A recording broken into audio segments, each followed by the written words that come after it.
So we are going to be talking about the elevation certificate. The elevation certificate, I know I'm going to be reading this slide. I won't be reading all of them, but I will read this one. Elevation certificate is an administrative tool that's used by the National Flood Insurance Program to provide elevation information necessary to ensure compliance. So it's a compliance tool for all of you folks with your floodplain ordinance to inform mitigation actions that will lower your risk. And that's handy for reducing your flood insurance. If you have if a property owner has an elevation certificate, they can use that potentially to lower their flood insurance. And or if they want to have their property removed from the floodplain via either a letter of map amendment or a letter of map revision based on fill, so either a LOMA or a LOMAR-F, they would need to have an elevation certificate to submit to FEMA for that. The elevation certificate shows the location of the building, its lowest floor, as it's compared to the base flood elevation. It has some building characteristics, and it also identifies the flood zone.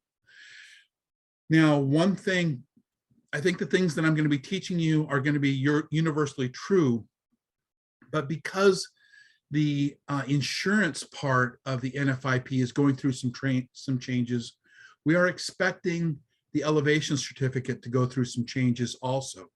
There will probably be a whole lot more about the building characteristics on new elevation certificates, since that's so much more a part of insurance now with risk rating 2.0.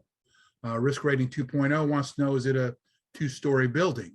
What's it made of? Is it made of bricks or is it made of chipwood? You know, because we would all know if there's a flood and you have a brick house, like the one piggy did, it'll withstand the flood a whole lot better than the piggy who made his house out of straw. So, you know, so building materials are important with flood insurance. And so that's a part of that new risk rating 2.0, and it may become a part of the next version of the elevation certificate. Now, we call it the elevation certificate, but technically it's FEMA form 086033. Now, if you ask me that tomorrow, I won't be able to quote that. We just call it the elevation certificate, or more than likely, we call it the EC. And I'll probably have EC throughout a lot of these slides where I say, you know, just fill out something or other on the EC. I'll try and say elevation certificate, but it's typical. Now, it's important that you use the December 2019 version. Now, that version became effective on February 21st, 2020. Now, this is important because there was no grace period. If you get an elevation certificate now, anytime after 2/21/20, and it's not that December 2019 version of the elevation certificate, it's not valid. It won't be valid for FEMA. It won't be valid for insurance. It won't be valid for a whole number of things. I suppose you can, it's still signed and stamped, so I suppose you can still use it as a tool for demonstrating compliance with a permit that you wrote, you know, I suppose, but it won't be valid for anybody else. So make sure when you get those, if a surveyor hands you that, you can just say, hey, look, Chuck, you know, you gotta take this back and use the right form. You know, it's important for your client. It's important for me. Just do it right, you know, and inform them. So again, it's important. February 21st, 2020, anything after that, you have to use the December 19 version of the elevation certificate. You can find it here on the DNR website. I think Michelle has already put that link in the chat box. So if you need to pull that up, you certainly can. Now, after saying all of that, I do want to point out that the elevation certificate is not required by FEMA for permitting. I want to stress this with all of you here.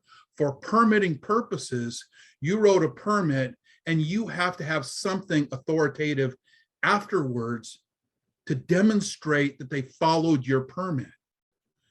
But that could just be a letter from a surveyor stamped and signed saying, here's what the bottom, what the lowest floor elevation is. If you accept that, that's acceptable for permitting. But many communities require an elevation certificate, and I would recommend that you do also. If you're a CRS community, you have to have elevation. You have to have elevation certificates. You can't use just a letter. That's a part of that CRS higher standards that you use.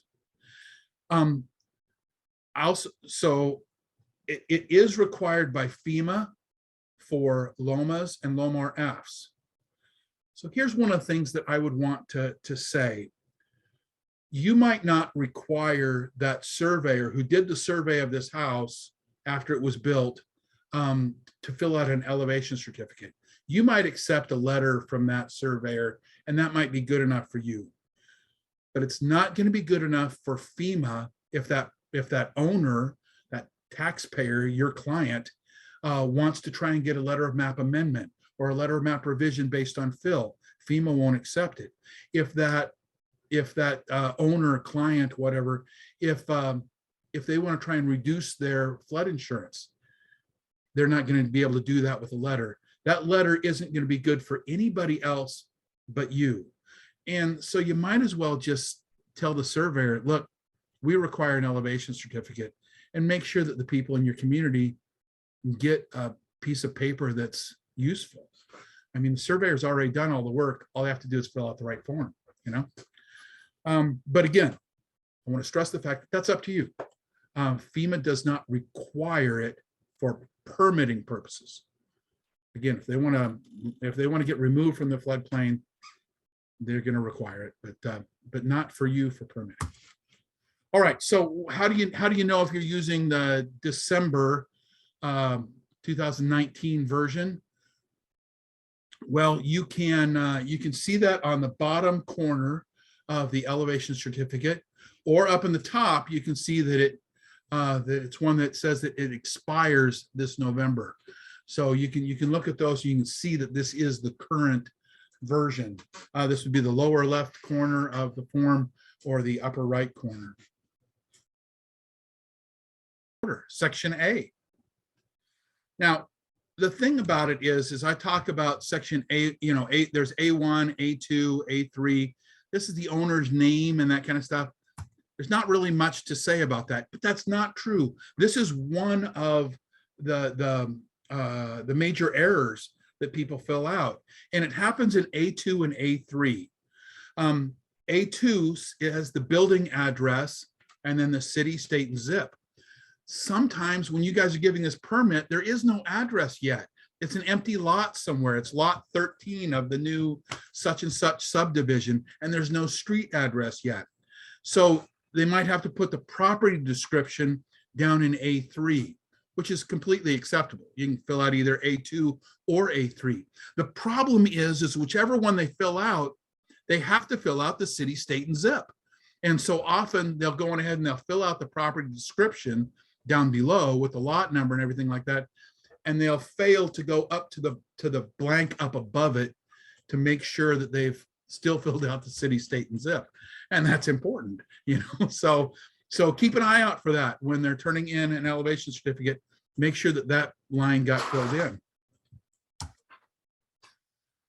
The next part, A4, building use. Now, with building use, go on ahead and make sure that something is in that blank.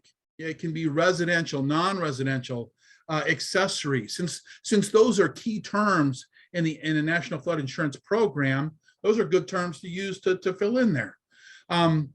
Also terms like addition, or whether this is a commercial structure. I mean, a non-residential structure can be a garage or a potting shed. It doesn't have to be a local bar or a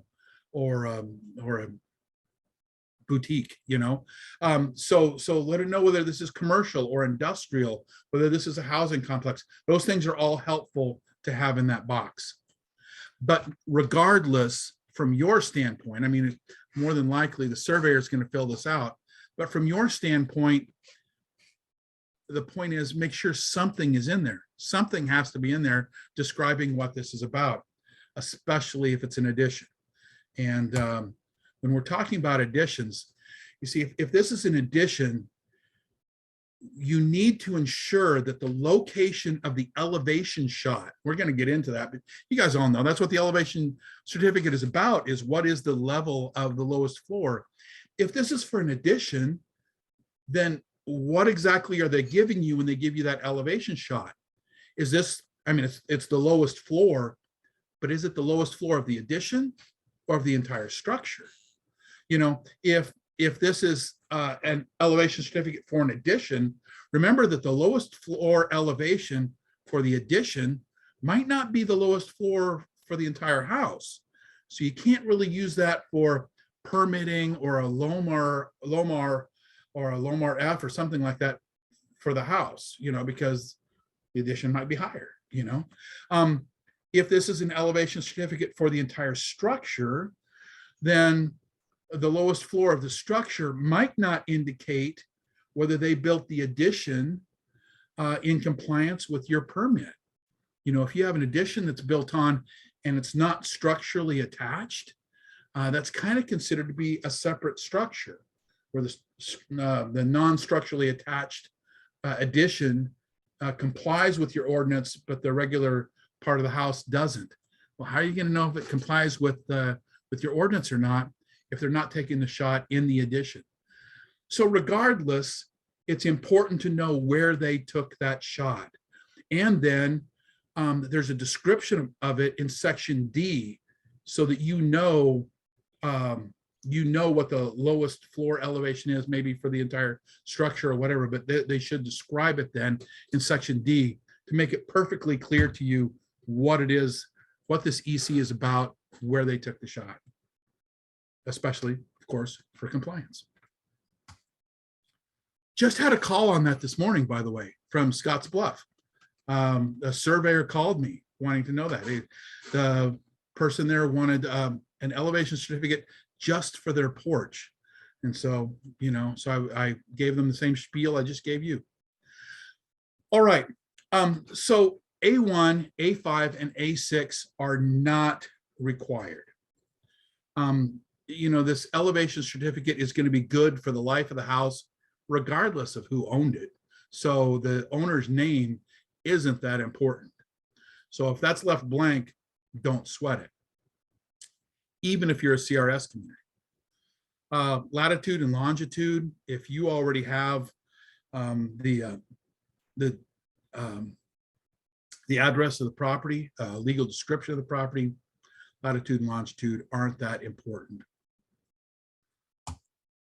So those things can be omitted.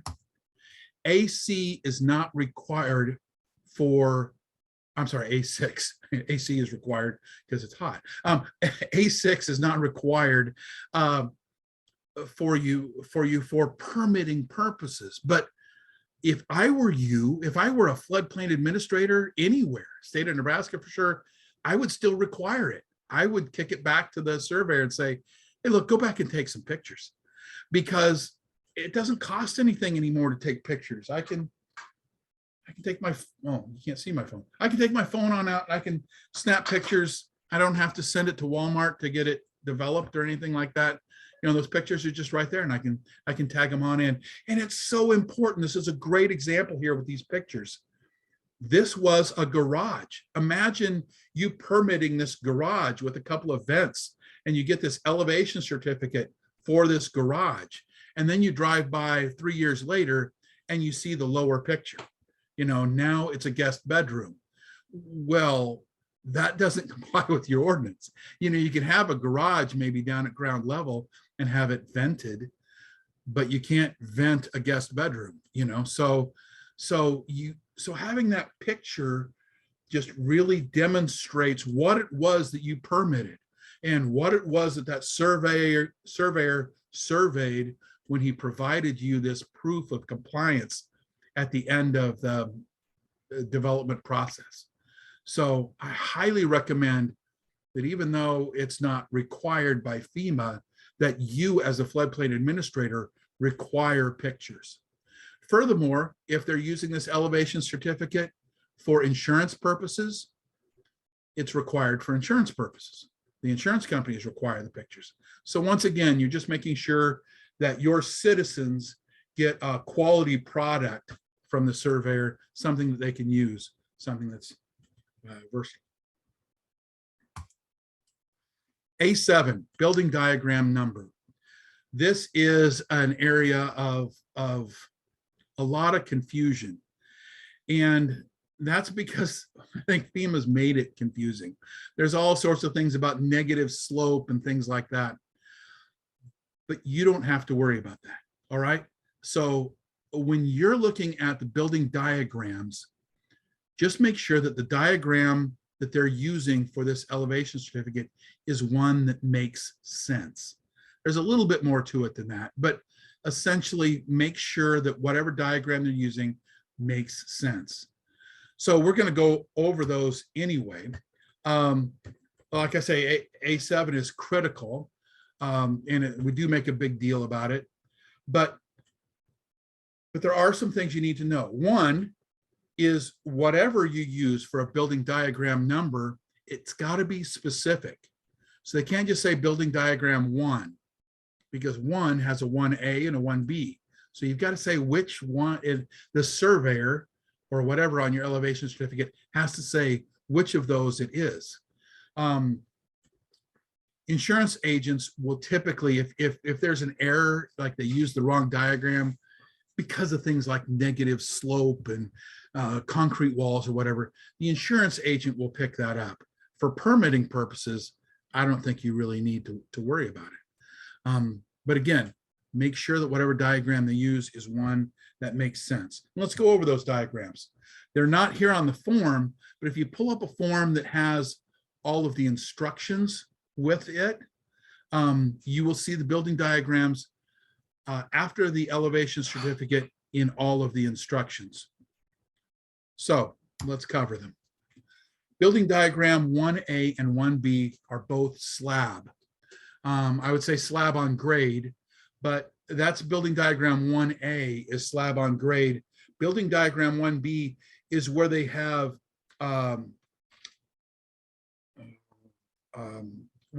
foundation walls that come out of the ground, and then they fill that all in, unlike a crawl space.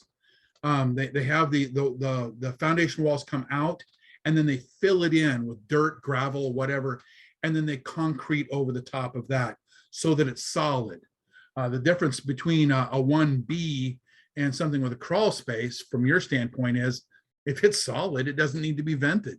You know, if it's a crawl space, they can still do it, but there has to be vents to allow the free flow of water.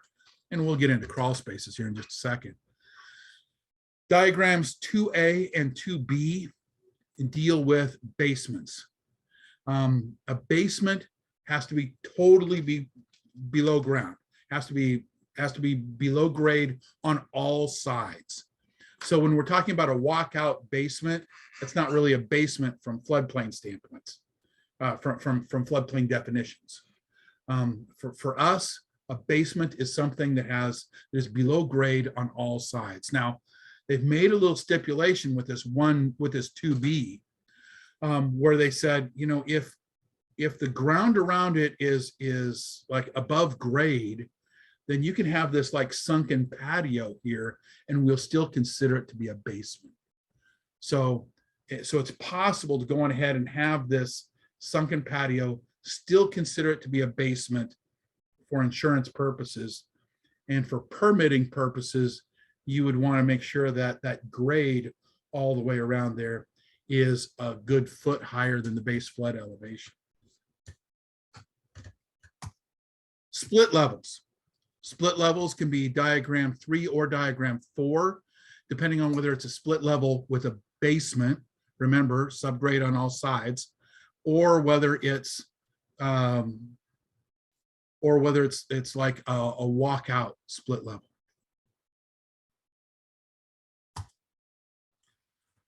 Elevated on posts. You see this a lot on the coasts, of course, but we do have this quite a bit in Nebraska. Certainly some of you folks, I'm certain, Marty, I know that you probably have some of this along the Missouri River, maybe in your jurisdiction, maybe not. But you know, those little camps along the river, a lot of them put their house up on posts. And you see a lot of these along the Platte River also, and some of the others where they go ahead and elevate it on posts. But for the rest of you, you will see these because being elevated on posts or piles, that's the way just about every mobile home in your jurisdiction is. They're going to be elevated on posts. Typically, they're going to stack a bunch of cinder blocks, or hopefully they've concreted those cinder blocks together to form a solid post. And that's how those mobile homes will be elevated. So you will see diagram 5 on elevation certificates. Diagram 6, you really don't see this much around here. You can. It would be more like river. You're not going to see it under a mobile home, but along the rivers, they might have an enclosure down below.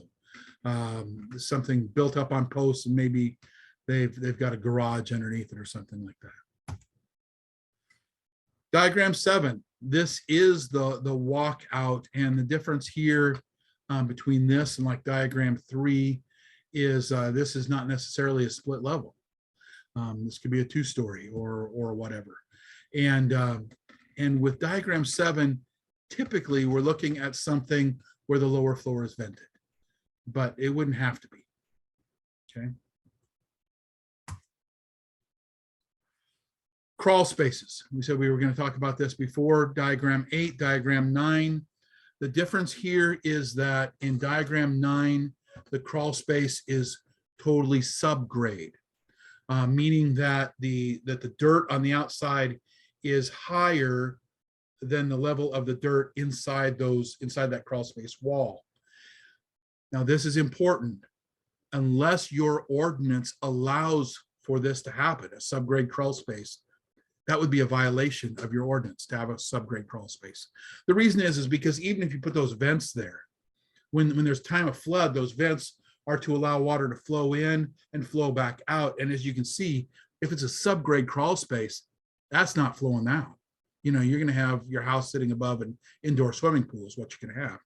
So if your ordinance allows for subgrade crawl spaces, and it's been approved by FEMA and like, then you have something in there that talks about how that subgrade crawl space is going to be drained.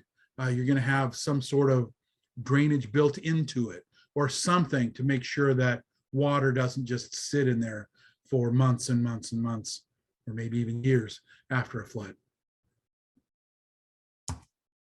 So that's all the diagrams there. And so now we're up to sections 8 and 9. So a crawl space is a diagram 8 and 9. An enclosure is associated with elevated buildings, as we saw with diagrams 6 and 7. And a garage is attached to a non-elevated building. So when you're looking at this and you're trying to figure out, oh, you know, we've got this area below the lowest floor. Is that a crawl space? You know, that maybe they've got 1 or 2 things down in that crawl space, or is this an enclosure? Is this a garage? Well, more than likely, it's an enclosure. And if you look at the definition of enclosure, an area below lowest floor, can only be used for parking vehicles, you know, or storage of readily removable low-value items, and of course, stairway to going up to the top floor or something.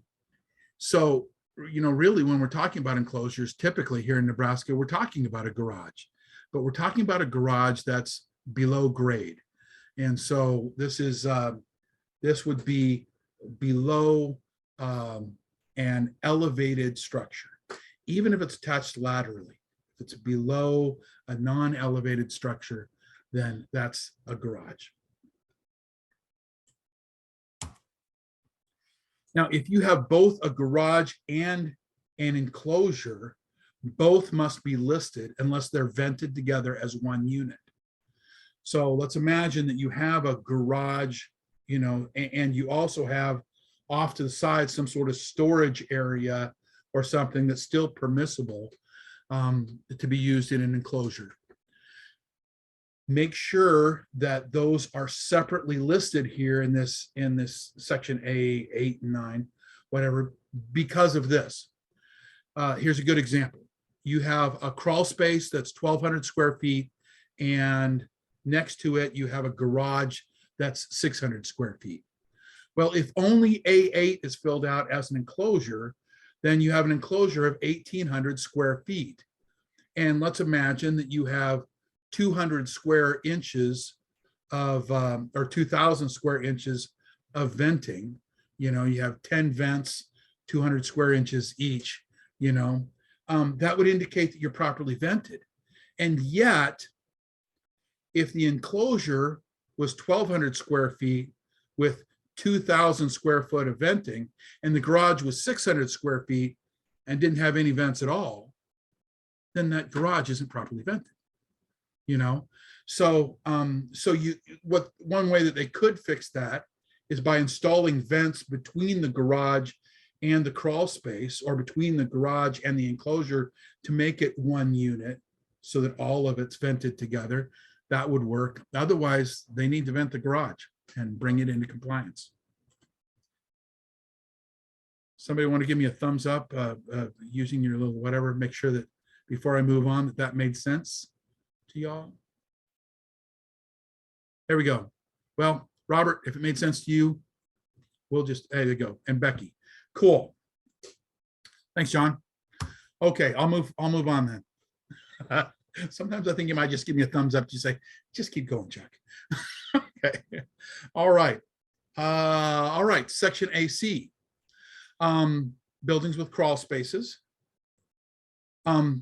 So when we're looking in that box, it wants to know how many square inches of opening. And yet we all know that if it's an engineered vent, it'll come and it'll say this is rated for 200 square feet. So do you put the inches in, or do you put what this vent is rated for? Either way is okay. All right. So I'm just going to move on from this slide. If you want to read more about it, Michelle will provide you with a PDF of all of these slides. But either way would work. So don't worry about that.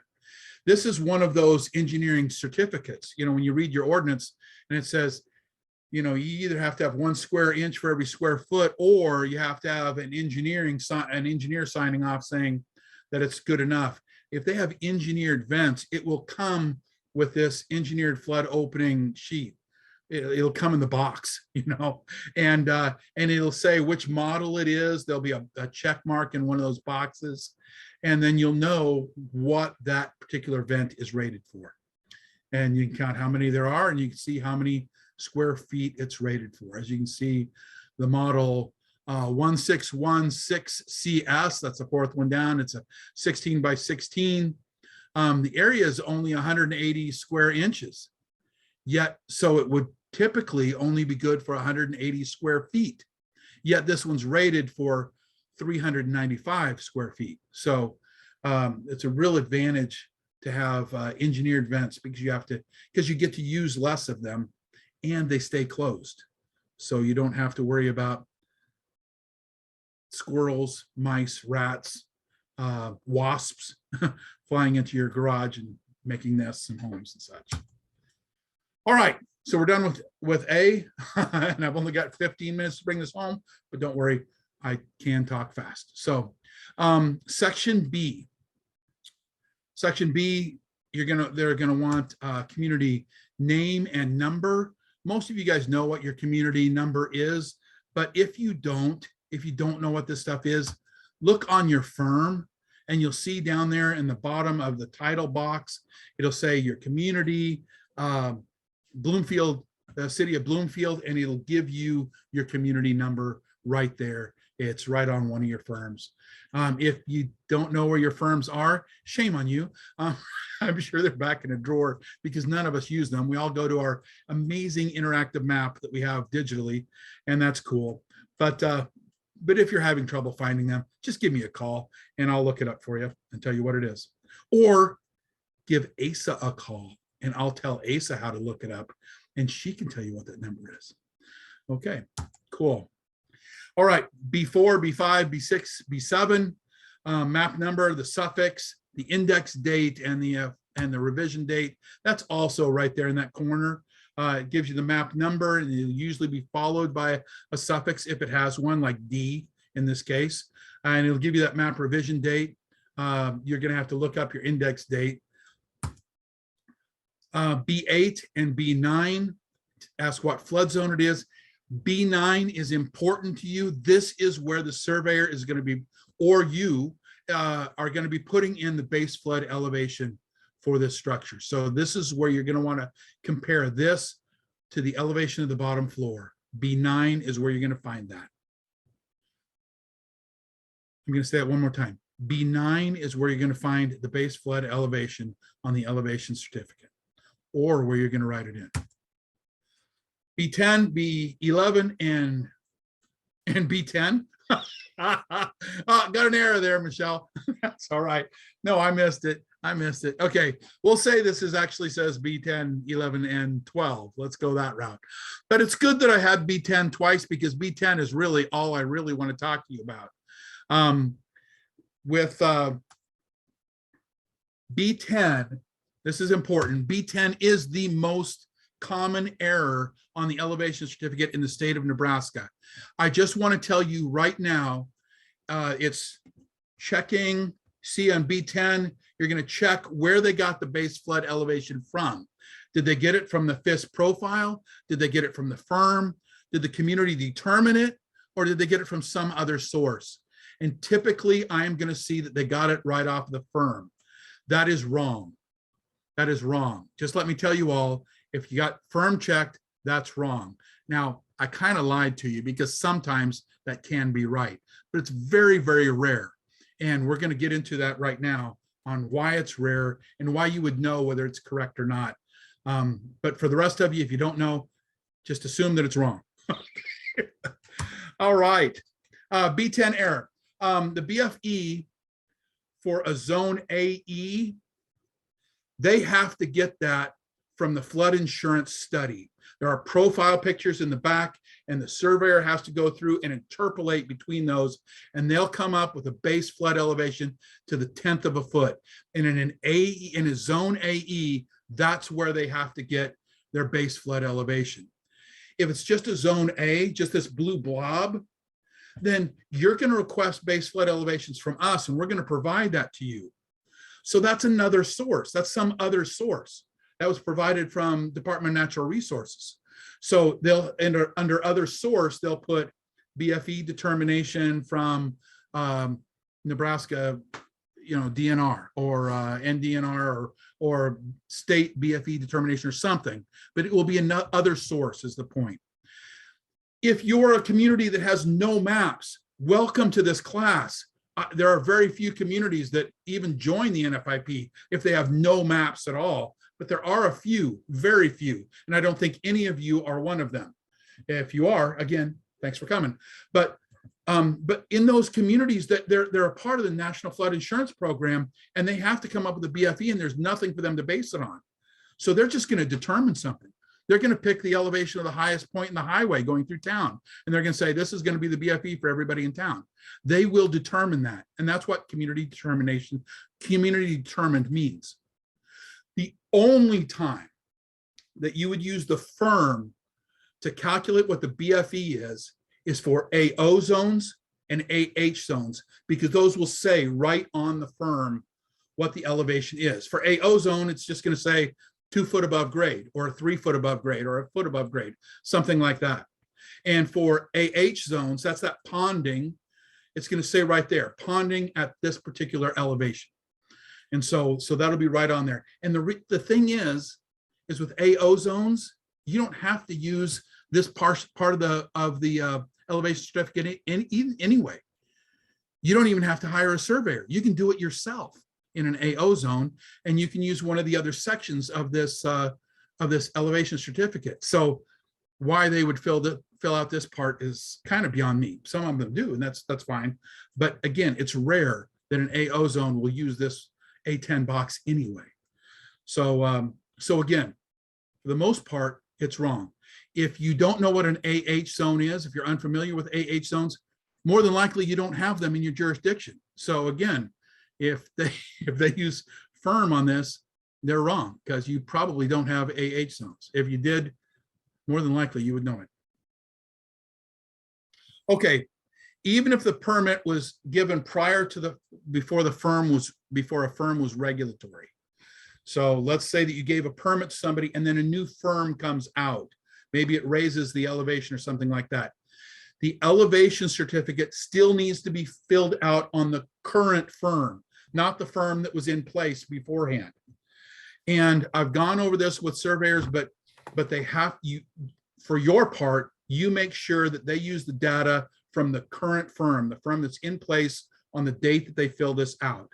Now, you can go ahead and read up about this later, but this is how they would do it. They would go ahead and they would fill it out correctly for the firm that they have.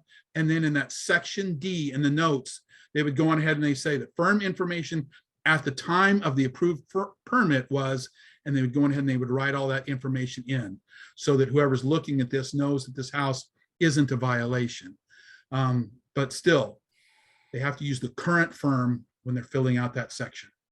Now, this is the second highest error, is that when they're filling out the second page, section C and D, when they're filling that out, that they fail to fill out the heading again. That's very important that the heading be filled out on every single page, because if you've got 3 elevation certificates, multi-page elevation certificates, and you trip and you drop them on the floor, how are you going to put them back in the right order? You know, so make sure that they're all labeled so that you know which page goes with which elevation certificate. Okay, section C. Section C is not required for development in the AO zone. It is not required in other states for unnumbered A zones, but it is required in Nebraska for unnumbered A zones. In other states, if it's an unnumbered A zone, they don't know what the base flood elevation is. So this section might not be required. But here in Nebraska, we'll calculate. Our office will calculate that for you. We'll calculate it for you for free. So there's really no excuse to not have base flood elevations in an A zone. So, so it should be filled out for anything but AO zones. And again, like I said before, a lot of times they'll just go ahead and fill it out for AO zones anyway. This is important, C1.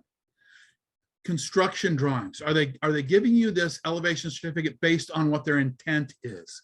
That's a good elevation certificate to have, to know what their intent is, because you can look at it right away and say, hey, you've got a problem here. This is not the base flood elevation. Your intent needs to be another foot higher or something like that. So that's a great time to catch it, to catch an error before they've put any money into construction. It could be in the middle of their construction. They take shots on the stem walls and submit, you know, where they are so far. And that's a great thing to have, because you can fix elevation problems then much cheaper than when the structure is already done. But those 2 elevation certificates are not required. It's great if you get them. It's awesome if you get them, but they're not required. You are required to have something at the end to show compliance, and that would be the finished construction elevation certificate. So if you get an elevation certificate turned into you to demonstrate compliance, and that last box isn't checked, that's not going to demonstrate compliance. They can have the best intentions in the world, but you need to make sure that that last box is checked, that this is an elevation certificate based on finished construction. And by finished construction, I mean they've got their heater and you know, all of their utilities in there too, because that's a part of the elevation certificate, is whether the elevation, whether the utilities are elevated or not. Make sure that that their datum matches the datum on the front page. Let's see, the top of the bottom floor. So this is the number you're looking at. This is the number you're comparing with the base flood elevation. In Nebraska, this elevation should be a foot higher than the base elevation back on B9. Okay, so that's the number you want. Now, that could be in a crawl space, it could be on an enclosure. So if that's the case, then it's the top of the next highest floor that you're looking for compliance. Because even if it's a crawl space, they're saying what's the lowest floor, and that could be in a crawl space. So so if that's the case, make sure that you know that. And you know, a good place to put that would be in that section D for them to say exactly what this is. But you should also be able to get that from the diagram number. You know, the diagram number is going to tell you whether it's just built on a crawl space or whether there's an enclosure underneath, any of that kind of stuff. So that's good. Okay, lowest elevation of the machinery has to be on there. This is what we're talking about when we're talking about utilities and machinery. We're talking about the furnace, the AC, hot water heater, duct work should be a part of this. If they've got elevators, generators, sump pumps, you know, any of those things there. It doesn't include meters or water pipes. What I would consider is anything that belongs to the city and not the owner. Okay, kind of think of it along that line. Lowest floor of lowest adjacent grade next to the building, or the highest adjacent grade next to the building. Well, probably both. You want both of those in there, and those could be for different purposes. But finished grade next to the building. So in section C, you are required to have C1, C2, C2A, C2F, C2G.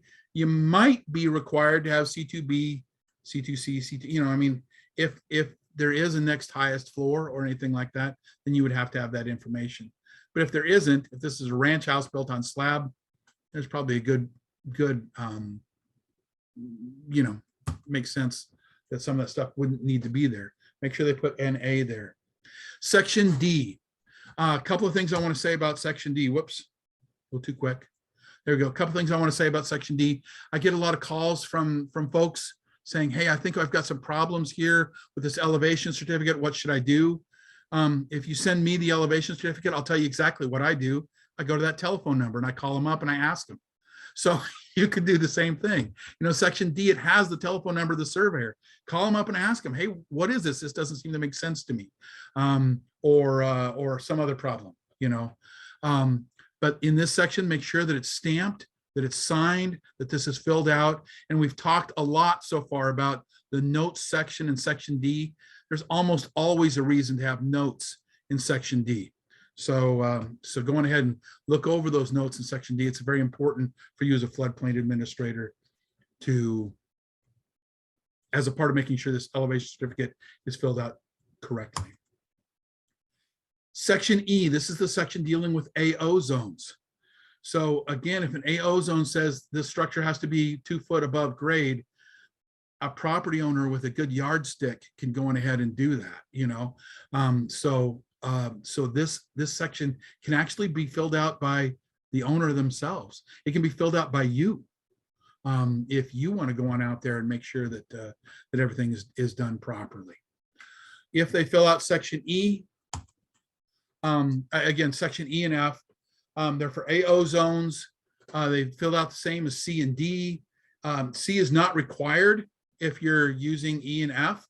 Both E1A and E1B are required, and we'll get into that.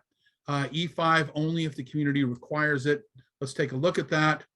E1, we're talking about the number of feet above or below the HAG. That's what this is about, above the highest adjacent grade. That's what HAG means, the highest adjacent grade. So, you know, when they're filling this out, are they saying this is so many feet above the grade, or is it below the grade, the lowest floor? And then the same thing of the the top of the bottom floor, or enclosure, whatever, again, so many feet above or below the lag, okay? Lag being lowest adjacent grade. So again, both of these need to be filled out. They are different. One's telling you how the building is regarding to the highest adjacent grade. The other one in regarding to the lowest adjacent grade. AO zones, it has to be a foot above or 2 foot or whatever it says. Well, if it says 2 foot, then you have to add another foot to that. It has to be 3 foot above the highest adjacent grade.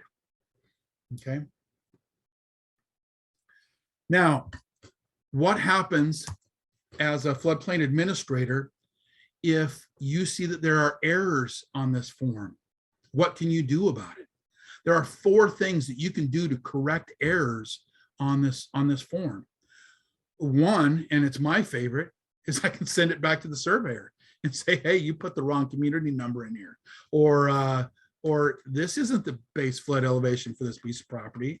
You know, I know it's between 1575 and 1580. So, you know, your number of 1563 is just wrong. You know, I'm not a surveyor, but it can't be that. So you can send it back to them and have them fix it. If you have an in-house surveyor, you can have them go on ahead and fix it. But the way they're going to fix it is by filling out a whole new elevation certificate based on the one that was submitted, correcting the problem and attaching it to the one with errors. That would be a good one to use if it's just something like they got the wrong community number or something like that. And again, I would go ahead and have the original surveyor do it if they can. But you know, if the surveyor did it, then caught a bad case of COVID and just is unable to do it, or God forbid, got hit by a drunk driver or something like that, you might just have to have your community, your county surveyor do it, or maybe even hire a surveyor to fix the problem. Another thing you can do is called a memo of correction form. This is a new thing to me, but I've got an example of it, I believe, somewhere in one of these slides. But Michelle is putting a link to that, correction form, so that you can pull that on up, and it allows you to make corrections on section A and section B. It doesn't allow you to correct the surveyor's information. But if there's any problem with the address or the community number, or maybe they put down the wrong base flood elevation, you can go ahead and fix that and say, no, I'm the floodplain administrator. This is the base flood elevation that you should be using. And you can put that in on that community correction form. Another thing you can do is you can use section G, and that's where we're going next. Section G is optional, but if you have corrections to be made, you can make them by putting them in this section G comment box and fixing the problems there. So section G is something that you can fill out. The reason I put this last point in here is somebody did submit this saying, oh yeah, I gave them a floodplain development permit. I filled out section G. This isn't a permit. This is just extra information on the elevation certificate. Okay, so it's good information to have, but it's not the same as giving them a floodplain development permit. Oops. And then after that just comes pictures. We've talked about this before. Pictures paints 1,000 words. It can help you to show where the venting is. So if you go by later and they've filled in those vents with concrete or something like that, you've got a picture there showing, no, this isn't what was permitted. This isn't what you had when we filled out this elevation certificate. So again, pictures just really help in a lot of different ways. I am 4 minutes over time, and I really appreciate all of you sticking with me. You guys are really awesome. So here we have closing thoughts. There are some floodplain administrators who will fill out section A and B to ensure that all the information is correct, and then give that to the surveyor. That's okay. You can do that. You can fill out A and B for them and hand it to them and make sure that everything's right. Section C is the part that they absolutely have to fill out, because that's survey data. That's stuff they're going to use with their expertise and their stamp and their seal showing what the elevation is of the existing house. But stuff like your community number and everything like that, you can provide that for them, and that's okay.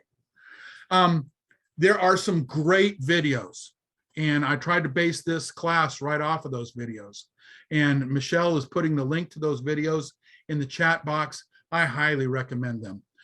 There's about 8 of them. They're on YouTube, so any of you can pull them up. They're called CRS, but that's because CRS requires you to use elevation certificates and requires you to fill them out correctly. So that's why they're called CRS elevation certificates, CRS class for elevation certificates, whatever. It's just a good way to know this is the correct way that this elevation certificate should be filled out. Always keep your final elevation certificates with the permit to demonstrate compliance.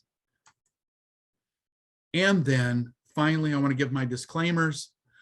Just because I told you something is not required by FEMA does not mean it's not a good idea for you. You have the authority to say, dadgummit, I require that here. Robert does that in Omaha. He's got a bunch of things there that he says, in Omaha, we require this. Whether FEMA does, whether Chuck Chase does, it doesn't make any difference. I require this here. And you have that authority, all of you. As floodplain administrators, you have the authority to say, I require this in my community. If I told you something that disagrees with the instructions on the elevation certificate form or the YouTube CRS videos or anything that you find that's authoritative, go with it. Okay. Send me an email saying, hey, Chuck, I found a place where you screwed up, and I'll either change my slides or I'll send you an email back saying, well, okay, let me explain. Okay.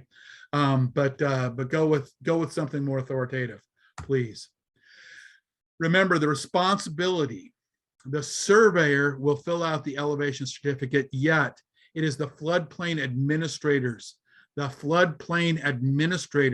responsibility to ensure that this is filled out correctly.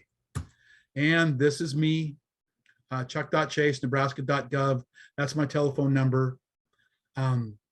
Call me if you've got questions. If you've got questions on an elevation certificate. Thank you for being here. I hope this was helpful to you, and I hope you all learned something. Any questions? You can unmute yourself for these questions if you want. There's one question in the chat, Chuck. Oh, yeah. Robert said, I've recently spoken with multiple surveyors who have noted that they didn't need to fill out section C at all until they were submitting a final evaluation certificate. Excuse me, and that would be elevation, not evaluation. That's fine. Yeah, I got you. And he would like to know if that's true and if there's been a change.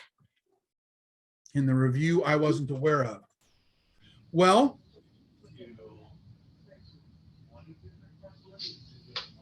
I don't see the point if they don't fill out section C. Now, he's right in the sense that the pre-construction or the mid-construction elevation certificate isn't even required. So they could fill out as much or as little as they want to for that. It's not a required document. But what's the point if they're not giving you the information you need to make it useful? The bottom line is that, and Robert, do you require pre-construction elevation certificates? Yeah, we do, and I should also note that the NRD doesn't, or at least the Papio Missouri River NRD won't give their concurrence for the floodplain development permit that's submitted unless that preliminary elevation certificate's submitted and complete and accurate. Then absolutely. And again, that goes back to the idea that you have the authority and you're saying, look, in our area, in Omaha, in the Papio NRD, we require a pre-construction elevation certificate, and it must be filled out and it must be complete. You can even say, yeah, look, I know that FEMA doesn't require this. I know that, you can't, you don't, a surveyor might balk at this because they're like, how do I know what the lowest floor elevation is? Well, you don't, but that's why you're not checking the finished construction in that box. You're telling me that this is pre-construction based on construction drawings. That's what checking that box means. So that's what we need from you, is what's the intent here? What do the plans show? Or if it's mid-construction, I don't know if you require that one or not. What is the elevation of that stem wall? And if you're planning on putting 2x12s on top of it, what is that lowest floor going to be? That kind of thing. So they should be able to fill it out. And if you require it, it's required. Okay. Good. Really good question. Thank you. Thank Anybody you. else? Mary, you got one for me? Hey Chuck, this is Becky. I do. Hey, yeah. Hot dog. Hey, I had somebody that before they came in to get their floodplain development permit, poured a slab of concrete to put a hunting cabin on. Ah, It's 9 inches below where it needs to be. They have no problem on building it up, putting the floor up. But it's okay for them to fill that in instead of venting it. They can fill it in and Yeah. use that next floor. yeah, they can, they don't have to, doesn't have to be like a crawl space kind of thing or whatever. It might be cheaper to have. Yeah, exactly. I don't know, but yeah, they could go on ahead and they could, you said they've got to be 9 inches higher for this slab. Yep. They could go on ahead and, I don't know if pouring 9 more inches of concrete is going to cause separation with the windows and stuff that we have. I don't know whether that would cause it to all break up, or whatever. It's Maybe. this with concrete. Yeah, yeah. So, so that they could just put, a row, Sand or something. a row of, a row of cinder blocks around there. That's going to be 10 inches, I think, or somewhere around that. And then they could fill that in and pour concrete on top of that. And that would be acceptable. Yeah. Okay, and if they don't do that, can they just leave, like, if they would put the cinder blocks around, can they just leave out a couple on each side and that Yeah. works for their vent? Yep. Another thing that they could potentially do is they could go on ahead and they could put a wooden floor on top of that, 2x12, 2x12s. Of course, with the cost of lumber, maybe that's not, Yeah, that's not good either. not outrageous I don't know. anymore anyway. But that's going to raise it up. A 2x12 is going to, it's only 2x11 or an inch and a half by 11, whatever. But Mhm. they're probably also going to put an inch of flooring on top of that. So Right. the floor is still going to be 12 inches above where that concrete slab is. But in that case, they're going to have to find some way to vent that underneath. And if those 2x12s are sitting right on the concrete slabs, they have to make sure that that water has some way of, flowing Yep. through there somehow. And that's doable, drill a few holes or something like that, whatever. But they could do that also. Okay, thanks. You bet.